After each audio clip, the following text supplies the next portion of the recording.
ആ മണിപ്പാലല്ലേ വരുന്നത്? അവ ഒരു പരസ്യ ചിത്രത്തിൽ അഭിനയിച്ചിട്ട് എന്തരായെന്ന് അറിഞ്ഞൂടല്ലേ? ആ ഷിജു, പിന്നെ എന്തൊക്കെ ഉണ്ടടാ വിശേഷം?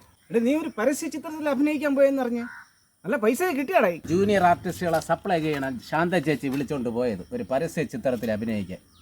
പൈസയും കിട്ടിയില്ല, ഒന്നും കിട്ടിയില്ല, വലിയൊരു അബദ്ധമായി.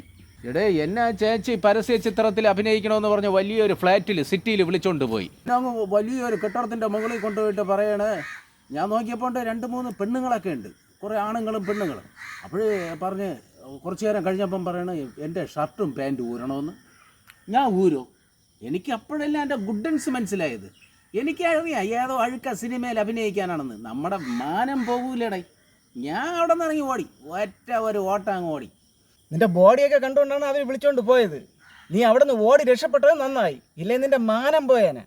എടേ, മാനം നോക്കി ഞാൻ ഓടി, സംഭവം ശരി തന്നെ. പക്ഷെ ഓടണ്ടായിരുന്നു, 1,00,000 രൂപ കിട്ടിയേനെ. എടേ, അത് ശരിക്കും ഒരു തുണിക്കടയുടെ പരസ്യമായിരുന്നു. കാര്യം എൻ്റെ ശരീരത്തിൽ അവരുടെ ബനിയനും ജട്ടിയിട്ടുകൊണ്ട് കുറച്ച് സ്റ്റില്ലുകളും വീഡിയോകളും എടുക്കണമായിരുന്നു. അതിനായിരുന്നു എൻ്റെ അടുത്ത് ഷർട്ടും പാൻറ്റും ഊരാൻ പറഞ്ഞത്. ഞാൻ വിചാരിച്ച് മറ്റേ പടം ഒരുക്കുമെന്ന്. 1,00,000 രൂപ പോയടാപ്പി.